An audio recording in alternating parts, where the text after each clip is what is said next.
संगम Singapore संस्था और Singapore संगम हिंदी पत्रिका द्वारा प्रस्तुत साहित्य के खजाने से कार्यक्रम में इस वर्ष हम याद कर रहे हैं छायावाद के दो प्रमुख स्तंभ जयशंकर प्रसाद जी और सुमित्रा नंदन पंत जी के रचना संसार को। सिंगापुर के साहित्य प्रेमियों के साथ ही सिंगापुर के कई प्रमुख शिक्षण संस्थानों के छात्र इस कार्यक्रम का हिस्सा हैं, जैसे NUS, NTU, SMU, GIS, NPSI, DPSIS, HSS और DAV हिंदी स्कूल। हमारे ये छात्र साहित्यिक विरासत को आगे बढ़ाने में सहयोग दे रहे हैं। यह अत्यंत दिलचस्प है। और फिर इस वर्ष भारत अपनी आजादी का अमृत महोत्सव मना रहा है और इस कार्यक्रम के माध्यम से हम भी अपनी शुभकामनाएं प्रेषित कर रहे हैं। तो हिंदी साहित्य की इस अनमोल विरासत को सिंगापुर वालों की नजरों से अवश्य देखें।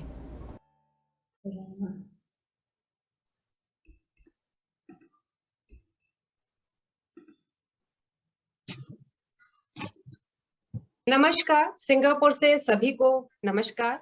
हम पहले दीप प्रज्वलन करते हैं, उसके बाद कार्यक्रम का शुभारंभ करेंगे।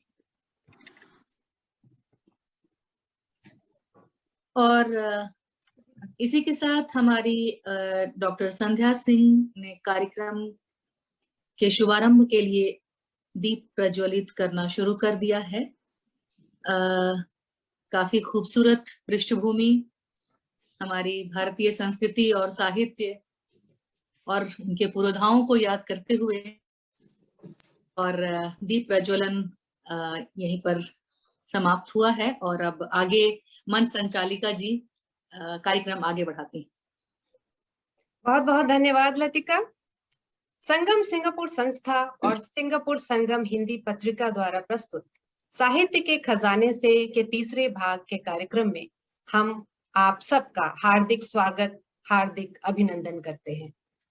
इस वर्ष साहित्यिक खड़ी बोली के स्वर्ण युग कहे जाने वाले छायावाद के दो प्रमुख स्तंभ सुमित्रा नंदन पंत जी और जयशंकर प्रसाद जी के विराट रचना संसार के कुछ मोती हम याद कर रहे हैं।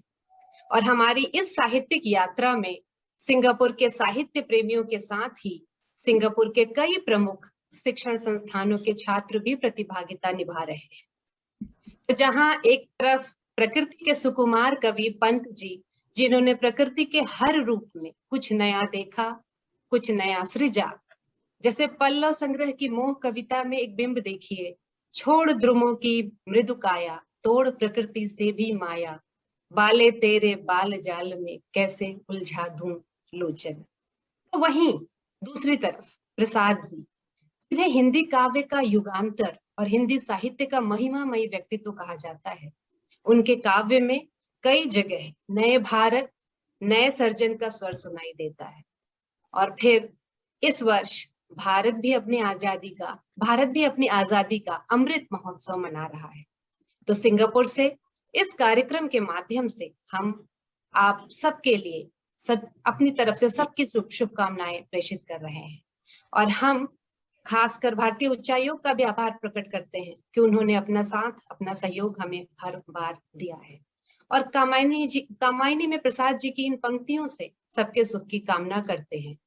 औरों को हंसते देखो मनु, हंसो और सुख पाओ, अपने सुख को विस्तृत कर लो, सबको सुखी बनाओ। तो इन्हीं पंक्तियों के साथ इस कार्यक्रम का शुभारंभ करते हुए मुझे अपार प्रसन्नता हो रही है और मैं अपने सिंगापुर संगम के सभी साथियों का हार्दिक आभार तो व्यक्त करती ही हूँ, लेकिन हमसे जुड़े सभी लोग जो आज फेसबुक लाइव के माध्यम से जुड़े हैं या हमारे इस कार्यक्रम के किसी भी मंच द्वारा जुड़ रहे हैं, उनका आभार प्रकट करते हैं। उन अभिभावकों का, उन छात्रों का भी विशेष आभार प्रकट करते हैं। अब ये मंच और इस मंच का तकनीकी संचालन आज रचना कर रही हैं, तो उन्हें विशेष आभार। अब मैं ये मंच हमारी मंच संचालिका अरुणा सिंह को सौंपती हूँ। अरुणा, आप आइए। नमस्ते, मैं अरुणा सिंह आज के हमारे कार्यक्रम साहित्य के खजाने में से भाग 3 में आपका हार्दिक अभिनंदन करती हूँ। इस आयोजन को आप तक पहुँचाने के लिए प्रत्येक आयु वर्ग के साहित्य प्रेमियों ने अपना अपना योगदान दिया है। आइए अब देर न करते हुए इस साहित्यिक संध्या की शुरुआत करते हैं। आज के कार्यक्रम में हम छायावाद के दो मूर्धन्य साहित्यकार सुमित्रानंदन पंत और जयशंकर प्रसाद जी के रचना संसार में विचरण करेंगे। इसके लिए सबसे पहले मैं आमंत्रित करती हूँ लता डांगी को। ये प्रकृति के सुकुमार कवि सुमित्रानंदन पंत जी के बारे में हमारे सम्मुख कुछ जानकारी प्रस्तुत करेंगी। आइए लता जी। नमस्कार, आप सुन सकते हैं? हाँ जी। नमस्कार, मैं लता डांगी सिंगापुर संगम की ओर से आप सभी का हार्दिक अभिनंदन करती हूँ। मेरा सौभाग्य है कि आज मैं आपके समक्ष पंत जी के जीवन से जुड़ी कुछ चुनिंदा यादों को प्रस्तुत करूंगी। अल्मोड़ा में जन्मे सौंदर्य के अप्रतिम कवि सुमित्रानंदन पंत को अपने परिवेश से ही प्रकृति प्रेम विरासत में प्राप्त हुआ, इसलिए उन्हें प्रकृति की संतान कहा जाता है। जन्म पर ही मां से नाता टूटने पर प्रकृति की ओर प्रकृति को अपनी मां मानने वाले पंत 25 वर्ष तक केवल स्त्रीलिंग पर कविता लिखते रहे। उन्होंने कहा था, भारतीय सभ्यता और संस्कृति का पूर्ण उदय तभी संभव है जब नारी स्वतंत्र वातावरण में जी रही हो। नेपोलियन जैसे लंबे रेशमी घुंघराले बालों की वजह से वे हमेशा अपने समकालीन कवियों के माध्यम आकर्षण के केंद्र बने रहे। वे ताउम्र अविवाहित रहे। जिनका मन प्रकृति और ईश्वरी आराधना में रम गया हो, वे आखिर किसी सुंदरी के ब्रह्मजाल में कैसे फंस सकते थे? कम लोग वाकिफ है कि उन्होंने रामायण के किरदार लक्ष्मण जी से प्रभावित होकर अपना नाम गोसाई दत्त से बदलकर सुमित्रानंदन पंत रख लिया। यही नहीं, टेलीविजन प्रसारण का भारतीय नाम दूरदर्शन और सदी के महानायक अमिताभ बच्चन का नामकरण भी उन्होंने ही किया था। पंत जी ने अपनी रचनाओं में ग्रामीण जीवन के कष्टों और विसंगतियों को भी बखूबी जाहिर किया है। चीटी, सेम, पल्लव जैसे विषयों पर कविता लिखकर घोषणा की कि हिंदी काव्य अब तुतलाना छोड़ चुका है। चिदंबरा, उच्छ्वास, वीणा, ग्रंथि, ग्राम्या, स्वर्ण किरण, स्वर्ण धूली, बूढ़ा चांद, सत्यकाम उनकी कुछ महत्वपूर्ण कृतियां हैं। गुंजन को तो वे अपनी आत्मा का गुंजन मानते हैं। साहित्य में विशिष्ट योगदान के लिए पंत जी को पद्म भूषण, चिदंबरा के लिए भारतीय ज्ञानपीठ और महाकाव्य लोकायातन के लिए सोवियत नेहरू शांति पुरस्कार से नवाजा गया। उनके उल्लेखनीय योगदान के लिए हम उन्हें सदैव याद रखेंगे। धन्यवाद। पंत जी के बारे में इतनी सुंदर जानकारी देने के लिए आपका बहुत बहुत धन्यवाद लता जी। जैसी कि सदियों से परंपरा चली आ रही है, किसी भी शुभ कार्य की शुरुआत यशोगान या वंदना से की जाती है। इसी परंपरा को जारी रखते हुए मैं आमंत्रित करती हूँ डॉक्टर लतिका रानी को, जो हमें अपने मधुर स्वर में पंत जी की कविता जय जन भारत जनमन अभिमत सुनाएंगी। इस वर्ष भारत अपनी आजादी का अमृत महोत्सव मना रहा है। सिंगापुर से हमारा यह कार्यक्रम इसी महोत्सव को समर्पित है। चलिए सुनते हैं कविता जय जन भारत जनमन अभिमत। लतिका। बहुत बहुत धन्यवाद अरुणा जी, मुझे मंच पर बुलाने के लिए। आप सभी सुधीजनों को मेरा लतिका का हार्दिक नमस्कार। अब जो गीत मैं आप सबके सम्मुख प्रस्तुत करने जा रही हूँ, जैसा कि अरुणा जी ने कहा, वह सिंह रहे हम सभी साहित्य प्रेमियों की तरफ से भारत की आजादी के अमृत महोत्सव को समर्पित है। सुमित्रानंदन पंत जी की एक बहुत ही चर्चित सुरबद्ध कविता लेकर आप सब मैं उपस्थित हूँ, जिसमें भारत की प्राकृतिक सुषमा और उसके महात्म्य का विराट चित्रण है। आइए सुनते हैं।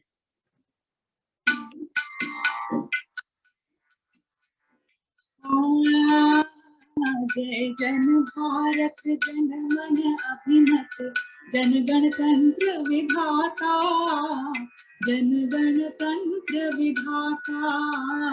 जय जन भारत जन गणतंत्र विधाता, जन गणतंत्र विधाता। गौरव भाल हिमालय उज्ज्वल हृदय हार गंगा जल, जयति विंध्याचल सिंधु चरण कल महिमा शाश्वत गाता। जय जन भारत जन मन अभिमत जन गणतंत्र विधाता। जन गणतंत्र विधाता। हरे खेत लहरे नद निर्झर जीवन शोभा उर्वर। विश्वकर्म रत कोटि बाहु कर अगणित पद ध्रुव पथ पर। जय जन भारत जन मन अभिमत जन गणतंत्र विधाता। जन गणतंत्र विधाता। प्रथम सभ्यता ज्ञाता साम ध्वनित गुण गाता। प्रथम सभ्यता ज्ञाता साम ध्वनित गुण गाता। जय नव मानवता निर्माता सत्य अहिंसा दाता।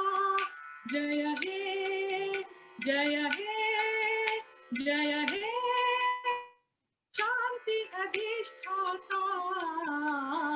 जय जन भारत जन मन अभिमत जन गणतंत्र विधाता। जन गणतंत्र विधाता। जय जन भारत जन मन अभिमत जन गणतंत्र विधाता। जन गणतंत्र विधाता। धन्यवाद। बहुत सुंदर लतिका जी। भारत भूमि को समर्पित इस कविता से आज के कार्यक्रम का शुभारंभ करने के लिए यशोगान के पश्चात चलिए अब कुछ सीखने सिखाने की भी बात हो जाए। चींटी को एक सामाजिक प्राणी माना गया है। वह अनुशासन, एकता, लगन और कर्मठता की प्रतीक मानी जाती है। वह कितनी सूक्ष्म है और फिर भी बड़े बड़े लोगों को प्रेरणा देती है। इस चींटी पर आधारित कविता को सुनाने का प्रयास हमारी छोटी सी प्यारी सी गुड़िया आराध्या सिंह ने किया है। आराध्या डीएवी स्कूल की छात्रा हैं और इस कविता का संयोजन किया है लता डांगी ने। आराध्या आइए और अपनी कविता सुनाइए।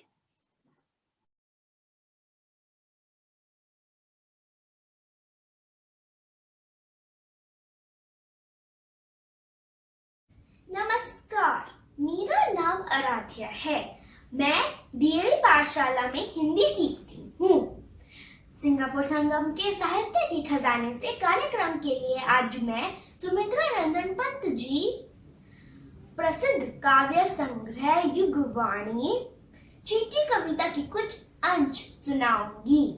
चींटी को देखा वह सरल बिरल काली रेखा, तम के तागे सी जो हिलडुल, तम के तागे सी जो हिलडुल, चलती लघुपथ पल पल मिलजुल, चलती लघुपथ पल पल मिलजुल।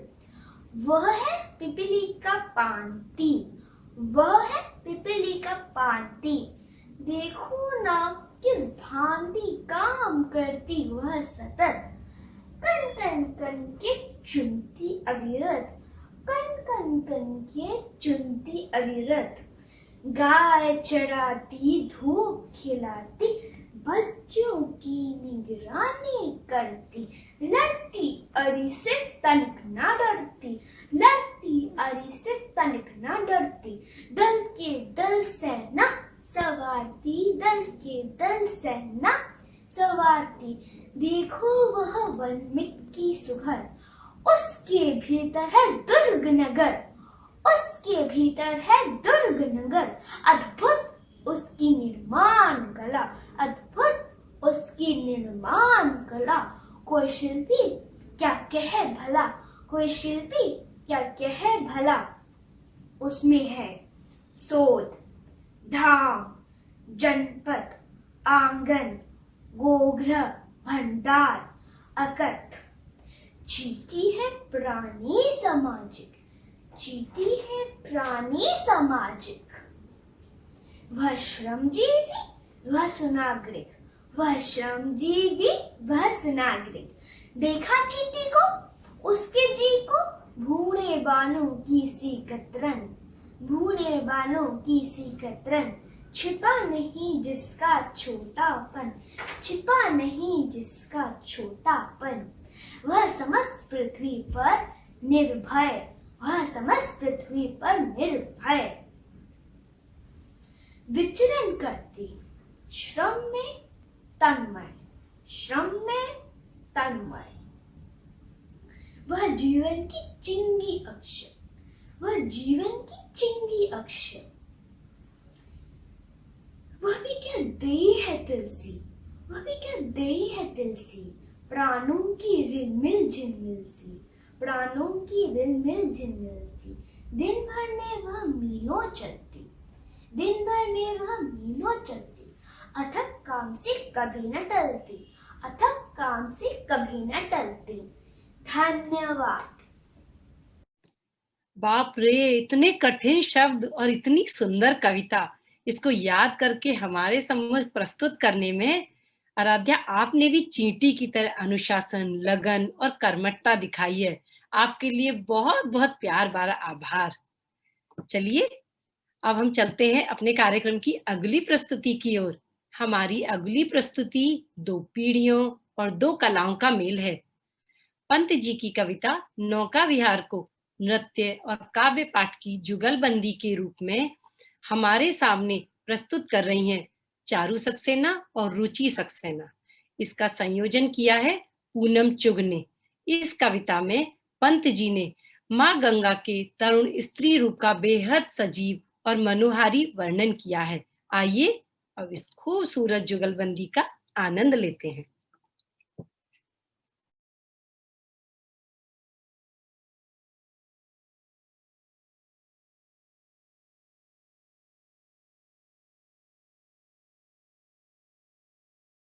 नमस्कार, मैं रुचि सक्सेना आपके समक्ष प्रकृति के सुकुमार कविवर सुमित्रा नंदन पंत द्वारा रचित रचना गुंजन से नौका विहार कविता की कुछ पंक्तियां व्यक्त करना चाहती हूँ। चांदनी रात में प्राकृतिक सुषमा में गंगा में नौका विहार करते हुए जो अलौकिक आनंद की अनुभूति हमारे संवेदनशील कवि पंत जी को हुई, उसका चित्रात्मक अंकन है ये। साथ ही में कविता के भाव को अपनी मुद्राओं से अभिव्यक्त कर रही हैं चारू सक्सेना। शांत स्निग्ध ज्योत्सना उज्ज्वल, अपलक अनंत नीरव भूतल, सैकत शैया पर दुग्ध धवल, तनवंगी गंगा ग्रीष्म विरल, लेटी है श्रांत क्लांत निश्चल, तापस बाला गंगा निर्मल, शशमुख से दीपित मृदु करतल, लहरें उर पर कोमल कुंतल, कोरे अंगों पर सिहर सिहर, लहराता तार तरल सुंदर, चंचल अंचल सा नीलांबर, साड़ी की सिकुड़न सी जिस पर, शशिकी रेशमी विभा से भर, सिमटी है वर्तुल मृदुल लहर, जो लगती है नाव पार, उर्मे आलोकित शत विचार, इस धारा सा ही जग का क्रम, शाश्वत है जीवन का उद्गम, शाश्वत नभ का नीला विकास, शाश्वत शशि का यह रजत हास, शाश्वत लघु लहरों का विलास, हे जग जीवन के कर्णधार, चिरजन्म मरण के आर पार, शाश्वत जीवन नौका विहार, मैं भूल गया अस्तित्व ज्ञान, जीवन का यह शाश्वत प्रमाण, करता मुझको अमृत दान। धन्यवाद। वाह, मंत्रमुग्ध कर देने वाली सुंदर प्रस्तुति। और जुगलबंदी ने तो इसकी खूबसूरती में 4 लगा दिए। धन्यवाद चारू और रुचि जी। चलिए अब थोड़ा और आगे बढ़ते हैं। अब हमारी अगली पेशकश ग्रामीण कविता में पंत जी ने वर्ण व्यवस्था, जातीय ऊंच नीच की भावना, कर्मफल और भाग्यवाद को ग्रामीण जीवन का अभिशाप बताया है। इसके माध्यम से उनके सहज और छल कपट रहित जीवन के प्रति गहरी सहानुभूति जगाने का जीवन प्रयास किया है। इस कविता का काव्य पाठ करने के लिए मैं स्वागत करना चाहती हूँ शांभवी चौधरी का। इसका संयोजन किया है प्रसून जी ने। आइए सुनते हैं कविता ग्रामीण।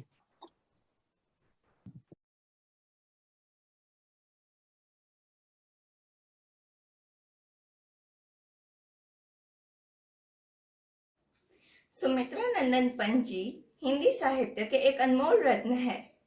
वे छायावाद के एक प्रमुख कवि हैं। उन्होंने प्रकृति एवं सामाजिक परिवेश से संबंधित कई कविताएं लिखी हैं। उनमें से एक है ग्रामीण, जिसमें उन्होंने कुछ शहरी लोगों के ग्रामीण लोगों के प्रति उनकी ओछी मानसिकता को दर्शाया है। आज मैं शांभवी आपके सामने इसी कविता के कुछ अंश प्रस्तुत कर रही हूँ। अच्छा अच्छा बोला श्रीधर, हाथ जोड़कर हो मरमाहत, तुम शिक्षित मैं मूर्ख ही सही, व्यर्थ बहस तुम ठीक मैं गलत। तुम पश्चिम के रंग में रंगे, मैं हूं दकियानू सी भारत। हंसा ठहाका मार मनोहर, तुमो कट्टर पंथी लानत। सूट बूट में सजे धजे तुम, टाल गले फांसी का फंदा। कहे जो तुम्हें भारतीय वो, है दो आंखों वाला अंधा। अपनी अपनी दृष्टि है तुरत, दिया क्षुब्ध श्रीधर ने उत्तर। भारतीय नहीं बल्कि मैं हूँ ग्रामीण हृदय के भीतर। धोती कुर्ते चादर में भी नई रोशनी के तुम नागर। मैं बाहर की तड़क भड़क में चमकीली गंगा जल गागर। यह सच है कि मनोहर बोला, तुम उठले पानी के ढाबर। चाहे मुझे नागर कह लो या खारे पानी का सागर। धन्यवाद। धन्यवाद शांभवी। इस कविता को सुनकर हमारा मन स्वतः ही ग्रामीण और शहरी नागरिक व्यवस्था के अंतर्भेद पर विचार करने को विवश हो गया है। मन की सूनी डाली पर सीखा कली ने मुस्काना, मैं सीख ना पाया अब तक सुख से दुख को अपनाना। पंत जी द्वारा रचित कविता सुख दुख जीवन में सुख दुख की समानता और संतुलन के भाव को दर्शाती है। इसके अनुसार मनुष्य को सुख का महत्व दुख के अनुभव के बाद ही समझ आता है। सुख दुख इस कविता को सुनाने के लिए मैं आमंत्रित करती हूँ पल्लवी पाराशर को, और इसका संयोजन किया है पूनम चुग ने।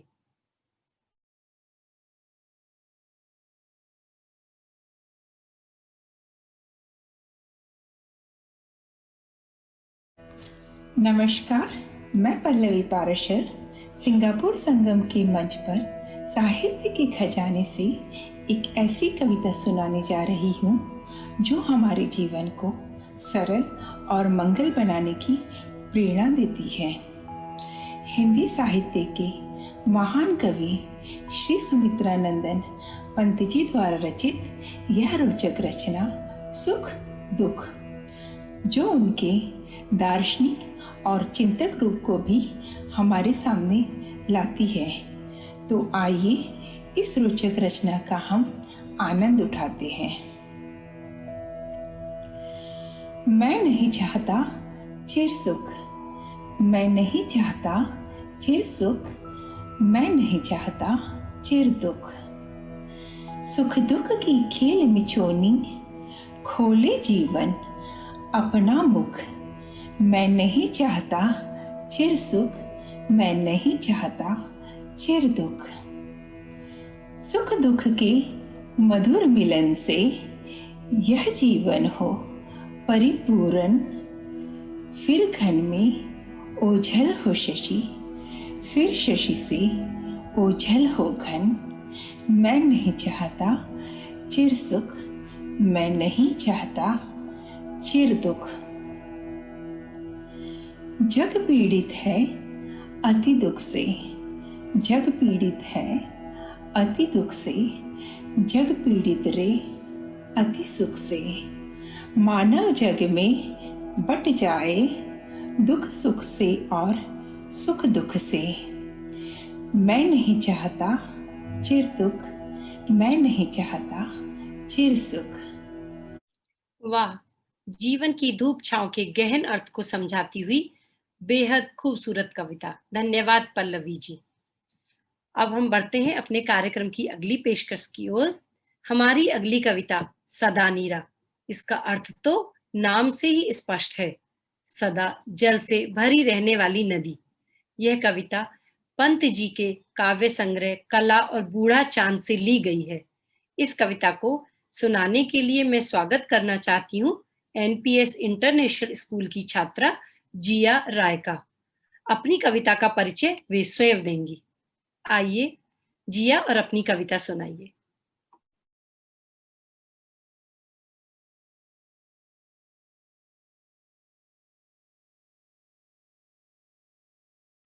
नमस्ते, मेरा नाम जिया राय है और मैं एनपीएस विद्यालय के कक्षा 7 में पढ़ती हूँ।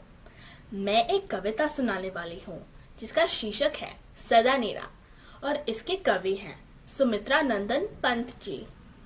ये कविता सदा नीरा नदी के बारे में है जो नेपाल और बिहार में बहती है। इसे गंडक नदी और नारायणी नदी भी कहते हैं। हिंदू शास्त्रों के अनुसार लक्ष्मी देवी की अवतार तुलसी देवी ने गंडक नदी का रूप लिया था और उनके केशों से तुलसी का पौधा बना जो भारत में एक बहुत महत्वपूर्ण पौधा है। सदा नीरा, तुम्हें नहीं दिखी बिना तीरों की नदी, बिना स्रोत की सदा नीरा, वेगहीन गतिहीन चारों ओर बहती, जलहीन तलहीन सदा नीरा। आकाश नदी है, समुद्र नदी, धरती पर्वत भी नदी है।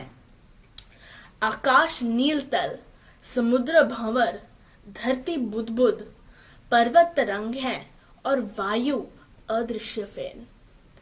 तुम नहीं देख पाए धनहीन, शब्दहीन, भावहीन, स्वरहीन, स्फुरण, उन्मेष, प्रेरणा, झरना लपट आंधी, नीचे ऊपर सर्वत्र बहती सदा नीरा नहीं दिखी तुम्हें। धन्यवाद। धन्यवाद जिया इतनी सुंदर प्रस्तुति के लिए। और हाँ, आपने अपनी कविता के परिचय से हमारे सामान्य ज्ञान में भी वृद्धि की है। चलिए कार्यक्रम को आगे बढ़ाते हुए क्यों ना हम बचपन की कुछ यादें ताजा कर लें। हम सभी ने बचपन में न जाने कितने ही बाल सुलभ कार्य किए हैं जिनको याद करते ही चेहरे पर प्यारी सी मुस्कान छा जाती है। क्यों ना आज उन्हीं में से एक स्मृति को ताजा किया जाए। पंत जी द्वारा रचित कविता यह धरती कितना देती है सुनाने के लिए आ रही हैं west group primary school Singapore की छात्रा अयाना सिबू और इस कविता का संयोजन किया है रचना शर्मा ने। तो चलिए सुनते हैं कविता यह धरती कितना देती है।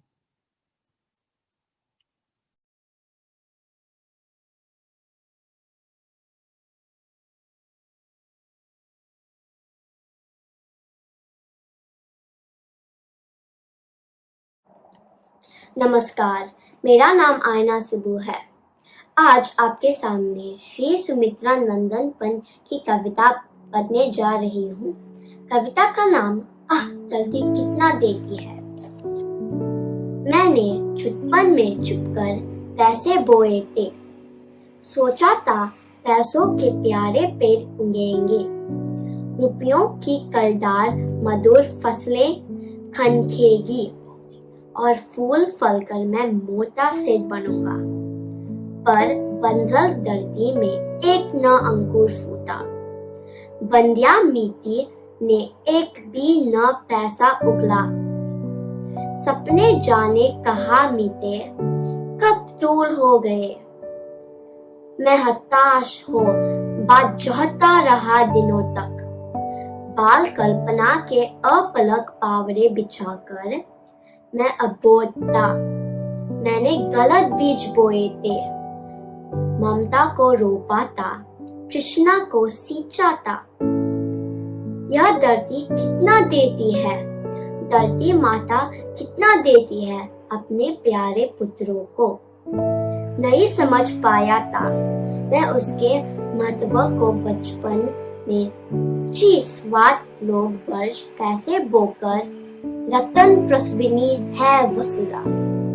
अब समझ सका हूँ इसमें सच्ची समता के दाने बोने हैं, इसमें जन की क्षमता के दाने बोने हैं, इसमें मानव ममता के दाने बोने हैं।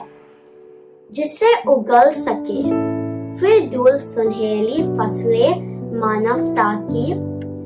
जीवन श्रम से हंसे दिशाएं, हम जैसा बोएंगे वैसा ही पाएंगे, हम जैसा बोएंगे वैसा ही पाएंगे। धन्यवाद। धन्यवाद अयाना।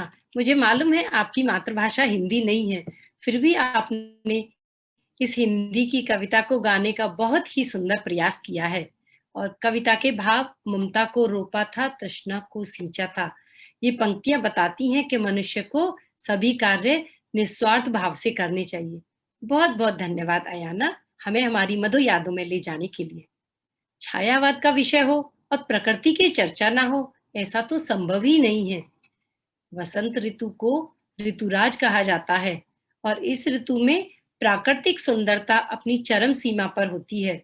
इसी सुंदरता का बहुत ही मनोहारी और सजीव चित्रण पंत जी की कविता लाई हूं फूलों का हास में किया गया है।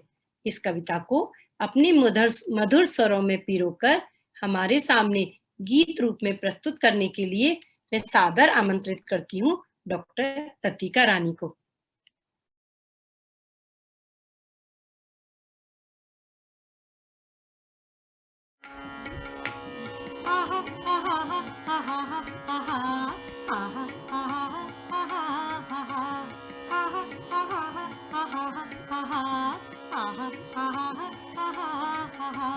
लाई हूँ फूलों का हास, लोगी मोल तरल तुहिन बन का उल्लास। लोगी मोल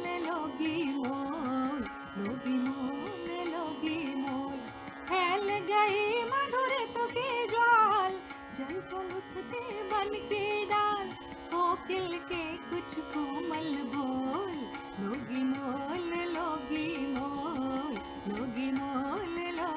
मोल उमड़ पड़ा पावस पर प्रोत, फूट रहे नव नव जल स्रोत, जीवन की ये लहरें लोल।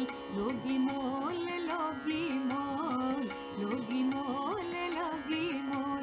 विरल जलग पट खोल अजान, छाई शरद रजत मुस्कान, यह छवि की ज्योत्सना अनमोल।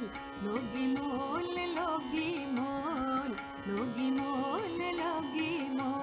अधिक अरुण है आज सकाल, चहक रहे जग जग खगबाल, चाहो तो सुन लो जी खोल। कुछ भी आज न लूंगी मोल, कुछ भी आज न लूंगी मोल, कुछ भी आज न लूंगी मोल, कुछ भी आज न लूंगी मोल, कुछ भी आज न लूंगी मोल, कुछ भी आज न लूंगी मोल। धन्यवाद।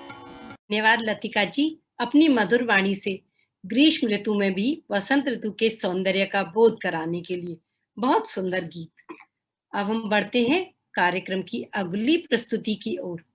आंखों की खिड़की से उड़ उड़ आते ये आते मधुर विहग, उड़ उड़ के सुखमय भावों से गात आते खग मेरे पास सुभग। खूबसूरत यादें जब भी हृदय में विचरण करती हैं तो वे मन मस्तिष्क को प्रफुल्लित और रोमांचित कर जाती हैं। इन्हीं भावों को संजोए पंत जी के काव्य संग्रह गुंजन से ली गई कविता आंखों की खिड़की से उड़ उड़ पर नृत्य प्रस्तुत करने के लिए मैं बुलाना चाहती हूँ सिंगापुर मैनेजमेंट यूनिवर्सिटी की छात्रा ध्वनि उमेश शाह का, और इसका संयोजन किया है प्रसून जी ने। आशा करती हूँ आप सभी को यह नृत्य प्रस्तुति पसंद आएगी। तो आइए आनंद लेते हैं इस खूबसूरत प्रस्तुति का।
आंखों की खिड़की से उड़ उड़ आते ये आते मधुर विहग, उड़ उड़ से सुखमय भावों के आते खग मेरे पास सुभग। मिलता जब कुसुमित जन समूह, नैनों का नव मुकुलित मधुवन, पलकों की मृदु पंखड़ियों पर मंडराते मिलते ये खगन। निज कोमल पंखों से छूकर ये पुलकित कर देते तन मन, अस्फुट स्वर में मन की बातें कहते रे मन से ये क्षण क्षण। उर उर से मृदु मृदु भावों के विहगों के रहते नींद सुभग, इस उड़ से उस उड़ में उड़ते ये मन के सुंदर स्वर्ण विहग।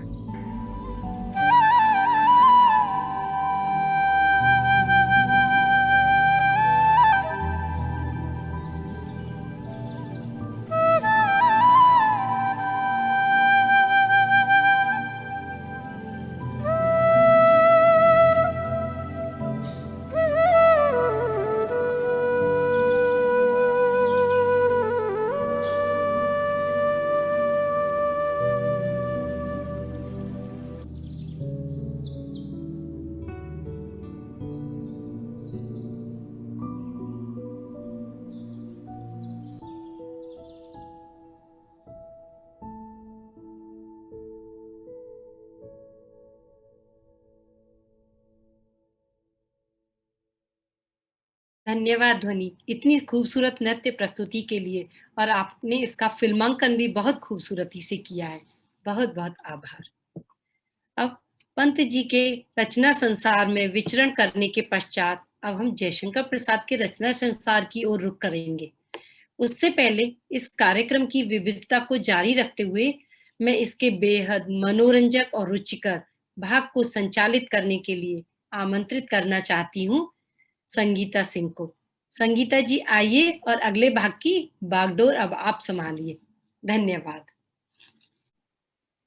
बहुत बहुत धन्यवाद अरुणा। आप सभी को मेरा प्यार भरा नमस्कार। मैं संगीता आप सबके सम्मुख एक बहुत ही दिलचस्प ज्ञानवर्धक क्विज लेकर प्रस्तुत हूँ, जो आप हमारे आज के दोनों मूर्धन्य कवियों के जीवन व रचनाओं पर आधारित है। मुझे पूरा विश्वास है कि आज हमसे जितने भी होनहार व जिज्ञासु दर्शक जुड़े हैं, वे भी हमारी ही तरह उत्सुक हैं प्रश्नोत्तरी में हिस्सा लेने के लिए। आज क्विज में प्रश्नों के साथ साथ विकल्प भी दिए जाएंगे। सोचिए क्यों? क्योंकि हम आपको ज्यादा गूगलिंग करने के कष्ट से बचाना चाहते हैं। इसलिए बस आपको उचित विकल्प चुनकर कमेंट बॉक्स में भेजना होगा।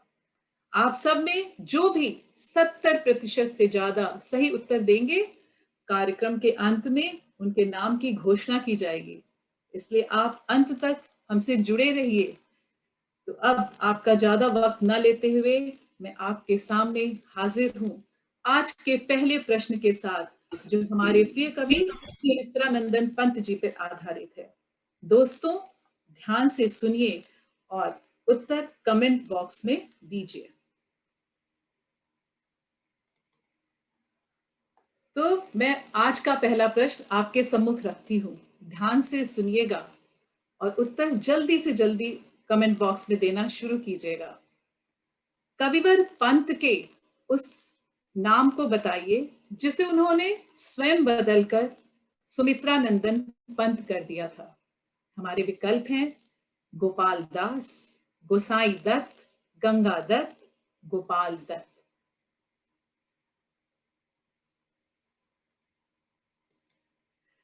चलिए अब मैं दूसरे प्रश्न की तरफ बढ़ती हूं और आपके सम्मुख रखती हूं।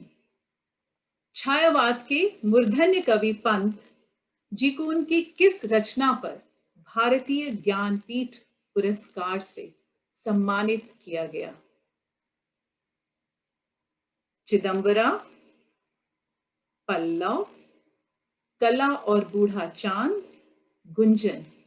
ध्यान से देखिएगा हमारे विकल्प को और उत्तर जल्द से जल्द दीजिए हमारे कमेंट बॉक्स में। अब मैं तीसरे प्रश्न की तरफ बढ़ती हूँ और उसको ध्यान से सुनिए और उत्तर जल्दी से दीजिए। प्रथम रश्मि का आना रंगनी, तूने कैसे पहचाना, कहाँ कहाँ है वाल विहंगनी, पाया तूने वह गाना। प्रस्तुत पंक्तियां पंत जी के किस कृति से हैं?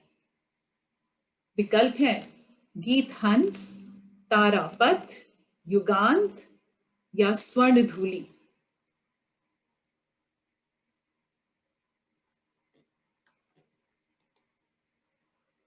अब मैं आपके सम्मुख चौथे प्रश्न के साथ उपस्थित हूं।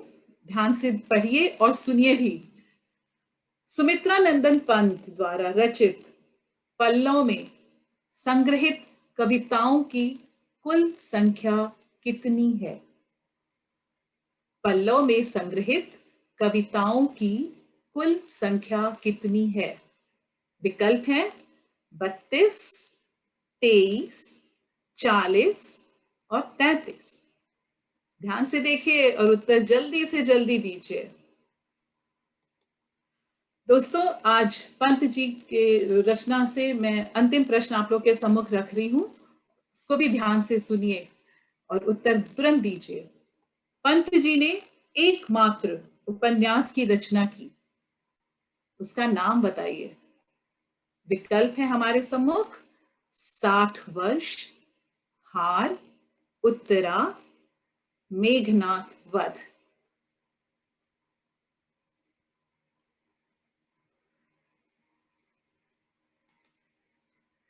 अब मैं आप सबको हमारे हिंदी साहित्य के महान साहित्यकार जयशंकर प्रसाद जी की रचना की तरफ ले जाती हूं और उनके जीवन और उनकी रचनाओं पर आधारित कुछ प्रश्न आपके सम्मुख रखती हूं। आपसे निवेदन है, अभी यदि आपने शुरू नहीं किया है उत्तर देना तो कृपया अपना उत्तर देना शुरू करें और अपने नाम की घोषणा हम सबके द्वारा सुने। अब जयशंकर प्रसाद जी के बारे में पहला प्रश्न आपके सम्मुख ये है। प्रसाद जी द्वारा रचित महाकाव्य कामायनी में कुल कितने सर्ग हैं? कामायनी के कुल सर्ग की संख्या हमें बतानी है आपको और विकल्प ये हैं 15, 12, 17 या 10। 15, 12, 17 या 10।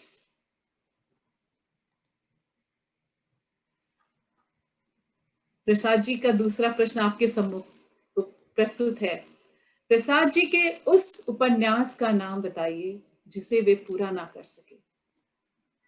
ऑप्शन है, विकल्प है हमारे सामने कंकाल, प्रतिध्वनि, इरावती या तितली।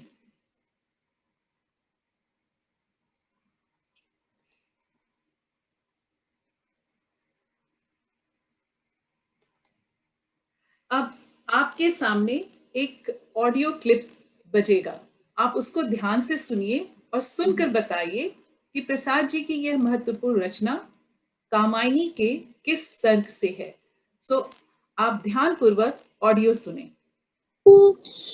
तुमुल कोलाहल कलह में, तुमुल कोलाहल कलह में, मैं हृदय की बात रे मन, मैं हृदय की बात रे मन, मैं हृदय की बात। विकल होकर नित्य चंचल खोजती जब नींद के पल, विकल होकर नित्य चंचल खोजती जब नींद के पल, चेतना थक सी रही तब, चेतना थक सी रही तब, मैं मलय की बात रे मन, मैं मलय की बात रे मन, मैं मलय की बात। मुझे पूरा विश्वास है कि आपने इस मधुर आवाज को सुना होगा और आपको उत्तर भी पता होगा, लेकिन मैं आपके सामने विकल्प भी रखने वाली हूँ, तो ध्यान से विकल्प सुनिए और उत्तर जल्द से जल्द उत्तर बॉक्स में दीजिए, कमेंट बॉक्स में।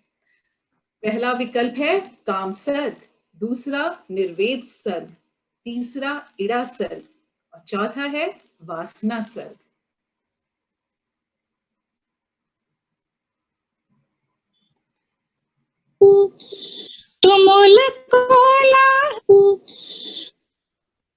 अब मैं आपके सामने अपने 9वें प्रश्न के साथ उपस्थित हूँ। इसको भी आप ध्यान से सुनिए और बताइए कि ये सुमित प्रसाद जी के किस नाटक से उद्धृत है। अरुण यह मधुमेह देश हमारा प्रस्तुत पंक्ति प्रसाद जी के किस नाटक से उद्धृत है? और हमारे सामने विकल्प ये हैं: प्रायश्चित, चंद्रगुप्त, स्कंदगुप्त या ध्रुव स्वामिनी। फिर से मैं दोबारा दोहरा रही हूं विकल्प को: प्रायश्चित, चंद्रगुप्त, स्कंदगुप्त या ध्रुव स्वामिनी।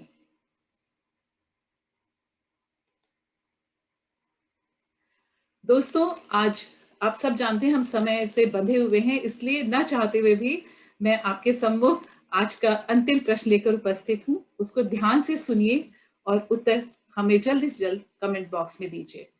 जन्मेजय का नाग यज्ञ नाटक की पृष्ठभूमि क्या है? जन्मेजय का नाग यज्ञ नाटक की पृष्ठभूमि क्या है? ऐतिहासिक, पौराणिक, मानवीय संवेदनाएं या आजादी का संघर्ष?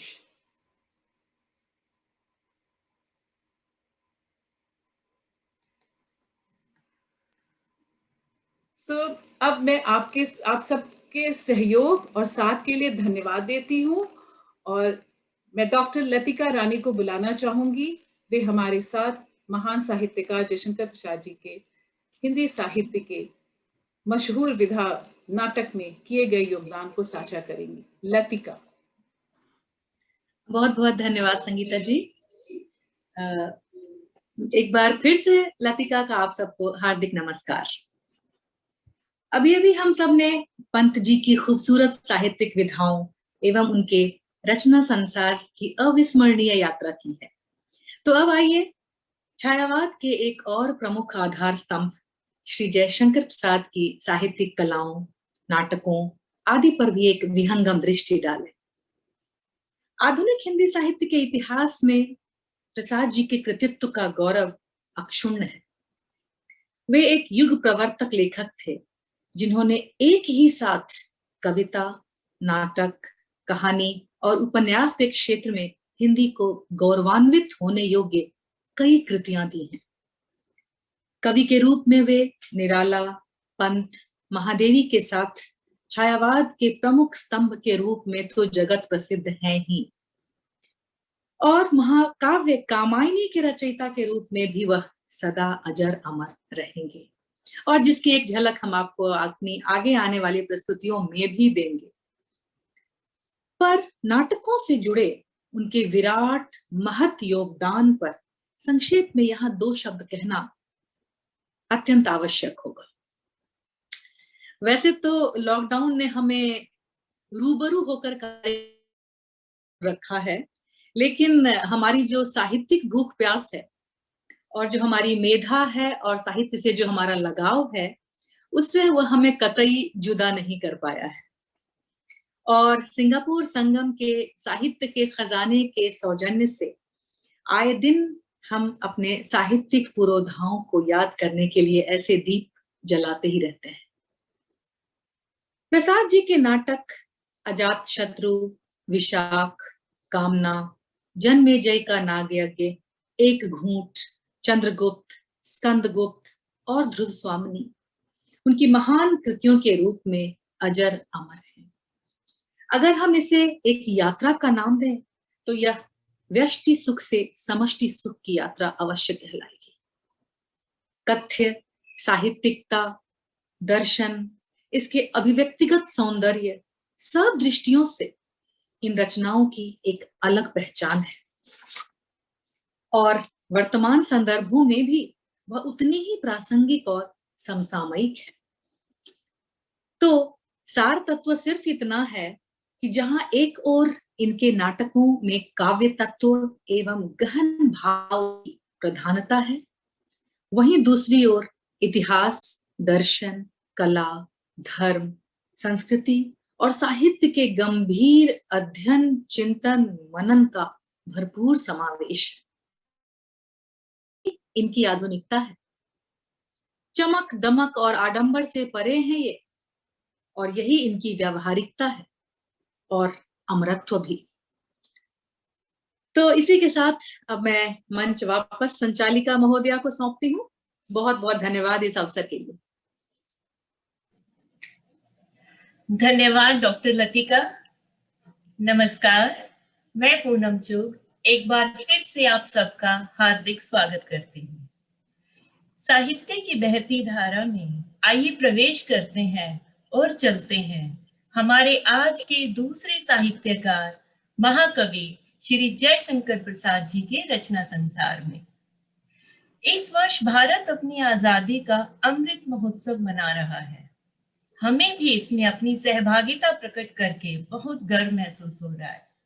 खास भारत से, यह भारत की आजादी के महोत्सव को समर्पित प्रसाद जी के रचना संसार से हमारा पहला कार्यक्रम महाकाव्य कामायनी के कर्म सर्ग से, जहां मनु फिर कर्म की ओर प्रेरित होते हैं।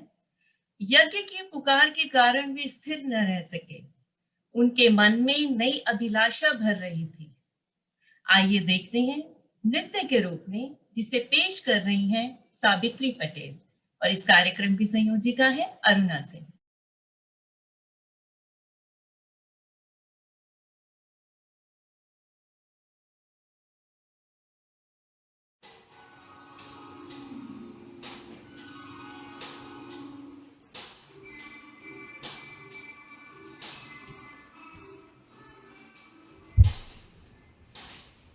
कर्ण सुद संकेत सदृष्टि, सोम लता तब मन को, चढ़ी शिंजिनी सी खींचा फिर, उसने जीवन धन को।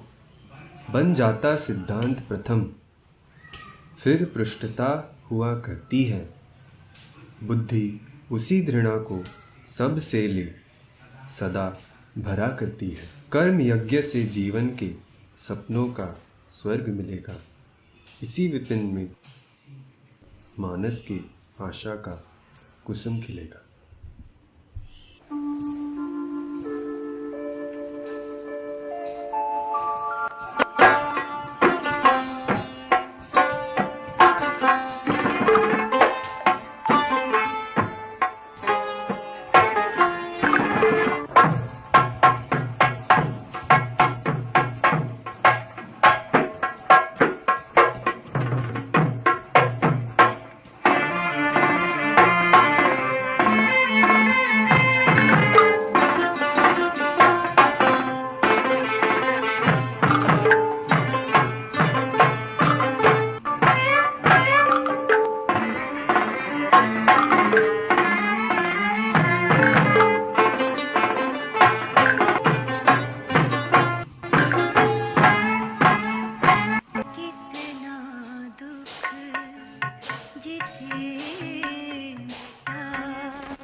उधर सोम का पात्र लिए मनु समय देख कर बोले, श्रद्धे पी लो इसे बुद्धि के बंधन को जो खोले, उधर सोम का पात्र लिए मनु समय देख कर बोले, श्रद्धे पी लो इसे बुद्धि के बंधन को जो खोले। बहुत बहुत धन्यवाद सावित्री, इतनी प्यारी प्रस्तुति के लिए। आपकी प्रस्तुति ने हमें मंत्रमुग्ध कर दिया। मुझे पूरा विश्वास है आप सब भी जहां भी बैठकर ये देख रहे होंगे तालियां अवश्य बजा रहे होंगे। हमारी अगली कविता के माध्यम से कवि अपने प्रेम को अपनी आंखों में आकर बसने के लिए कह रहे हैं, ताकि वे जब चाहें उनसे मिल सके या उनके दर्शन कर सके। उनका मानना है कि इससे जीवन और खुशहाल एवं पुलकित होगा। अब यह उनकी प्रियतमा भी हो सकती है अथवा ईश्वर भी। आइए सुनते हैं कविता मेरी आंखों की पुतली में का एक अंश, जिसे आपके सम्मुख प्रस्तुत कर रही है तंजोंग कातोंग प्राइमरी स्कूल की एक प्यारी सी छात्रा कश्वी मदान।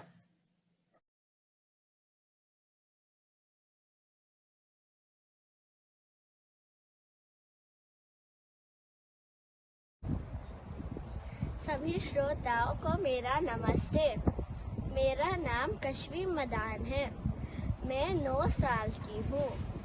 आज मैं आपके समक्ष श्री जयशंकर प्रसाद जी के लहर काव्य संग्रह से एक कविता सुना रही हूँ, जिसका नाम है मेरी आँखों की पुतली में। आशा करती हूँ आप सभी को पसंद आएगी। मेरी आँखों की पुतली में तू बनकर प्राण समा जा रे, जिससे कण कण में स्पंदन हो, मन में मलयानिल चंदन हो, करुणा का नव अभिनंदन हो, वह जीवन गीत सुना जा रे। मेरी आँखों की पुतली में तू बनकर प्राण समा जा रे, खिंच जाए अधर पर वह रेखा, जिसमें अंकित हो मधुलेखा, जिसे यह विश्व करे देखा, वह स्मृति का चित्र बना जा रे। मेरी आँखों की पुतली में तू बनकर प्राण समा जा रे। धन्यवाद। बहुत प्यारी कविता सुनाई आपने कश्वी, धन्यवाद। हमारा अगला कार्यक्रम प्रसाद जी की एक सामाजिक कहानी है, जिसकी नायिका विलासिनी है, जो गृहस्थ कुलवधू होने का सपना पूरा करने के लिए बहुत बेचैन है, किंतु जब वह उपेक्षित होती है तो अपनी जीवनचर्या को दूसरों की सेवा भाव के लिए समर्पित कर देती है। लेकिन कैसे?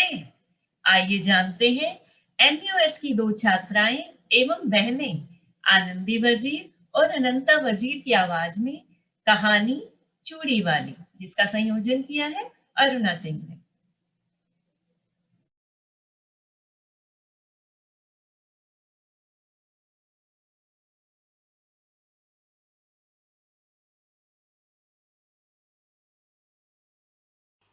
जयशंकर प्रसाद द्वारा लिखी गई चूड़ी वाली।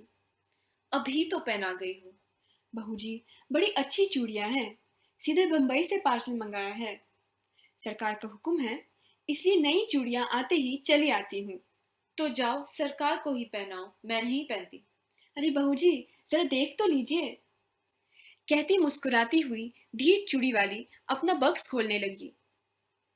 कुछ ही दिनों से चूड़ी वाली सरकार विजय कृष्ण के घर चूड़ी बेचने आती थी। उसका नाम विलासिनी था और उसका सौंदर्य उसकी वेशभूषा में ही नहीं, बल्कि उसके बोलने के लहजे में भी झलकता था। बहू जी को चूड़ी वाली ज्यादा पसंद नहीं आती थी, और हालांकि सरकार विलासिनी के प्रति आकर्षित हुए, उन्हें यह विश्वास था कि विलासिनी कभी बहू जी की कुलवधू जनोचित सौंदर्य और वैभव की मर्यादा की कभी बराबरी नहीं कर पाएगी। किंतु विलासिनी की कुलवधू बनने की अभिलाषा हृदय में और दाम्पत्य सुख का स्वर्गीय स्वप्न आंखों में समाया था। उसका सरकार के घर आना जाना बढ़ गया और धीरे धीरे सरकार भी उसके घर प्रकाशीय रूप से जाने लगे और उसके साथ समय बिताने लगे। कुछ समय में बहू जी को राजयक्ष्मा का गंभीर रोग लग गया और वे चल बसी। उधर दूसरी ओर सरकार एक बड़े मुकदमे में अपना सब हार गए। सरकार अब चूड़ीवाली से मिलना नहीं चाहते थे, जिस पर चूड़ीवाली ने कहा, कमी किस बात की है? मैं तुम्हारी ही हूँ और सब विभव भी तुम्हारा है। विजय कृष्ण ने कहा, मैं वैश्या की दी हुई जीविका से पेट पालने में असमर्थ हूँ। विलासिनी ने उन्हें रोकने की बहुत चेष्टा की, लेकिन सरकार नहीं माने और चले गए। उसे एहसास हुआ, अपना व्यवसाय और विजय की गृहस्थी बिगाड़कर जो सुख खरीदा था उसका कोई मूल्य नहीं। मैं कुलवधू बनने के उपयुक्त नहीं। क्या समाज के पास इसका कोई प्रतिकार नहीं? इतनी तपस्या और इतना स्वार्थ त्याग व्यर्थ है? यह सोचकर विलासिनी ने अपनी जीवन शैली बदलने की ठानी। सरकार से मिले संपत्ति से उसने अपने गांव के आसपास तालाब के पास एक कच्चा मकान बनाया, खेती के लिए जमीन खरीदी और पथिकों की सेवा में जुट गई। उसने मकान के पास वट वृक्ष के नीचे एक अनाथ बालक नंदू को चना और गुड़ की दुकान करा दी। कुछ ही दिनों में विलासिनी का तालाब विख्यात हो गया। एक दिन संध्या के समय नंदू ने आकर कहा, माँ, एक बटोही बहुत थका हुआ आया है, भूख के मारे वजह से शिथिल हो गया है। तो तूने क्यों नहीं दे दिया? लेता भी नहीं, कहता है तू बड़ा गरीब लड़का है, तुझसे न लूंगा। चूड़ीवाली उस व्यक्ति के पास गई और भोजन करने के लिए कहा। तुम कौन हो? पहले की एक वेश्या। छी, मुझे पड़े रहने दो। मैं नहीं चाहता कि तुम मुझसे बोलो भी, क्योंकि तुम्हारा व्यवसाय कितने ही सुखी घरों को उजाड़कर शमशान बना देता है। महाराज, हम लोग तो कला के व्यवसायी हैं। यह अपराध कला का मूल्य लगाने वालों की कुरुचि और कुत्सित इच्छा का है। संसार में बहुत से निर्लज स्वार्थपूर्ण व्यवसाय चलते हैं, फिर इसी पर इतना क्रोध क्यों? क्योंकि वह उन सभी में अधम और निकृष्ट है। परंतु वेश्या का व्यवसाय करके भी मैंने एक ही व्यक्ति से प्रेम किया था। मैं और धर्म नहीं जानती, पर अपने सरकार से जो कुछ मुझे मिला उसे मैं लोक सेवा में लगाती हूँ। मेरे तालाब पर कोई भूखा नहीं रहता। मेरी जीविका चाहे जो रही हो, मेरे अतिथि धर्म में बाधा न दीजिए। यह सुनने के बाद वह व्यक्ति चूड़ीवाली को पहचान गया और चूड़ीवाली अपने सरकार को। चूड़ीवाली अपना पक्ष रखती है और उसने गृहस्थ कुलवधू बनने के लिए कठोर तपस्या की है और उसका महत्व समझ गई है। सरकार चूड़ीवाली की कहानी सुनकर प्रसन्न हो जाते हैं और विश्वास रखते हैं कि चूड़ीवाली अब गृहस्थ जीवन में सफल हो जाएगी। अंततः वे चूड़ीवाली को अपना लेते हैं। बहुत खूबसूरत, आनंदी और अनंता, इतनी सहजता तथा सरलता से सुंदर चित्रांकन द्वारा आपने कहानी को समझा दिया। सच ही है कि प्रेम की कोई परिभाषा नहीं होती। प्रसाद जी हिंदी के एक ऐसे सुप्रसिद्ध कवि हैं जिन्होंने प्रकृति के सौंदर्य पर आधारित अनेक कविताएं लिखी हैं। उन्होंने प्रकृति को मानव की तरह व्यवहार करते हुए भी दिखाया है। उनके काव्य संग्रह लहर से ली गई कविता बीती विभावरी जागरी उनके इसी रूप को प्रकट करती है, जिसे आपके सामने नृत्य के रूप में प्रस्तुत कर रही हैं ग्लोबल इंडियन इंटरनेशनल स्कूल की छात्रा निष्ठा बिरला, और इस कार्यक्रम की संयोजिका है डॉक्टर बीना मिश्र।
जागरे अंबर पनघट में डूबो रही, अंबर पनघट में डूबो रही, तारा घट उषा नागरे प्रीति विभावरी जागरे प्रीति विभावरी।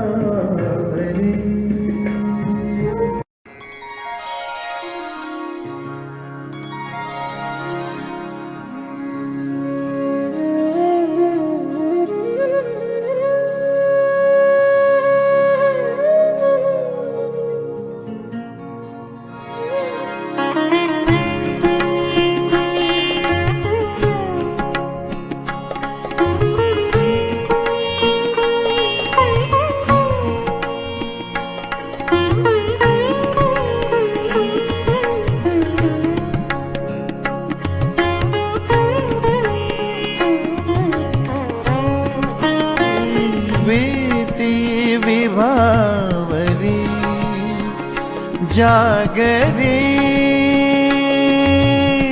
बीती विभावरी जागरी अंबर पनघट में डूबो रही, अंबर पनघट में डूबो रही, तारा घट उषा नागरी प्रीति विभावरी जागरी।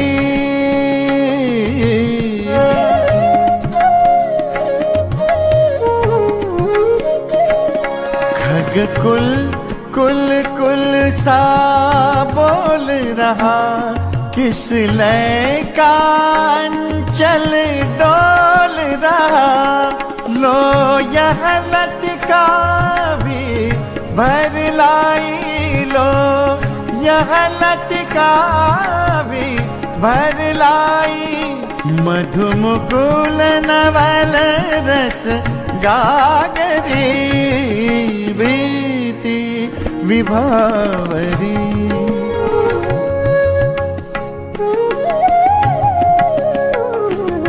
अधरों में राग अमंद पिए, अलकों में मलयज बंद किए, अधरों में राग अमंद पिए, अलकों में मलयज बंद किए, तू अब तक सोई है आली, तू अब तक सोई है आली, आँखों में भरे बिहागरी बीती विभावरी जागरी।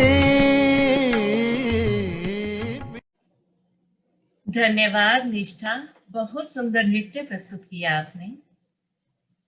प्रस्तुत है आपके सम्मुख प्रसाद जी के समय के महत्व जैसे गूढ़ विषय को दर्शाती कविता सब जीवन बीता जाता है, जिसे आपके सामने गीत के रूप में ला रही हैं एनपीएस इंटरनेशनल स्कूल की 2 छात्राएं और प्यारी सखियां अनाया राय और अनिका शर्मा, और इस कार्यक्रम की संयोजिका है अरुणा सिंह।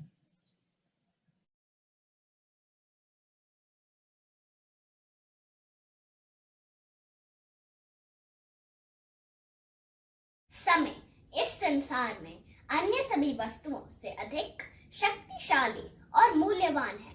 समय कभी भी किसी की प्रतीक्षा नहीं करता। यदि हम इसे एक बार खो देते हैं तो कभी भी वापस नहीं पा सकते। हमेशा बदलता हुआ समय हमें यह बतलाता है कि बदलाव तो प्रकृति का नियम है। इस संसार में सब कुछ समय के अनुसार बदलता है। हमें समय का रचनात्मक ढंग से प्रयोग करना चाहिए ताकि हम समय से धन्य हो, नष्ट नहीं। नमस्ते, मेरा नाम अनिका शर्मा है और मैं अनाया राय हूँ। हम एनपीएस विद्यालय की कक्षा 4 में पढ़ते हैं। आज हम एक कविता सुनाने वाले हैं जिसका शीर्षक है सब जीवन बीता जाता है। इसके कवि है जयशंकर प्रसाद जी। सब जीवन बीता जाता है, धूप छांव के खेल सदृश्य सब जीवन बीता जाता है।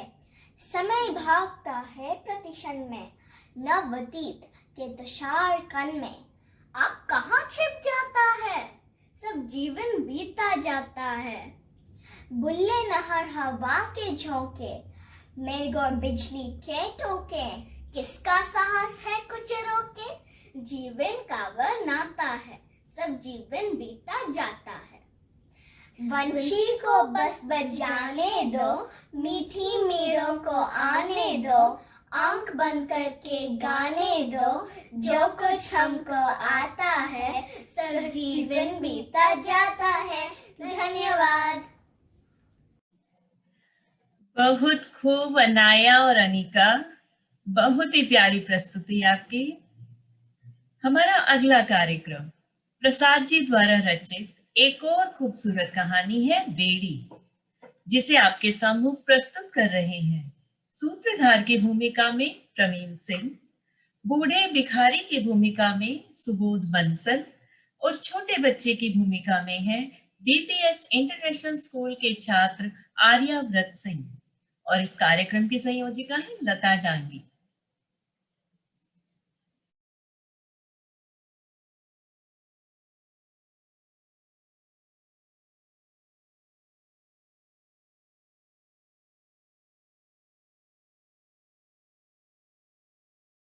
बेड़ी। बाबूजी, एक पैसा। मैं सुनकर चौंक पड़ा। देखा तो 9-10 वर्ष का लड़का एक अंधे की लाठी पकड़े खड़ा था। मैंने कहा, सूरदास, ये तुमको कहाँ मिल गया? अंधे को अंधा ना कहकर सूरदास कहने की युक्ति मुझे भली लगी। इस संबोधन में उस दीन के अभाव के प्रति सहानुभूति और सम्मान था, व्यंग ना था। बाबूजी, एक पैसा। बाबूजी, ये मेरा लड़का है, मुझे अंधे की लकड़ी है। इसके रहने से पेट भर खाने को मांग सकता हूँ और दबने कुचलने से भी बच जाता हूँ। मैंने उसे इकन्नी दी। बालक ने उत्साह से कहा, आहा, इकन्नी। दाता जुग जुग जियो। मैं आगे बढ़ा और सोचता जाता था, इतने कष्ट से जो जीवन बिता रहा है, उसके जीवन में भी जीवन ही सबसे अमूल्य वस्तु है। हे भगवान। दीनानाथ, करी क्यों देरी? दशाश्वमेध मेघ की ओर जाते मेरे कानों में एक प्रौढ़ स्वर सुनाई पड़ा। उसमें सच्ची विनय थी, वही जो तुलसीदास की विनय पत्रिका में ओतप्रोत है।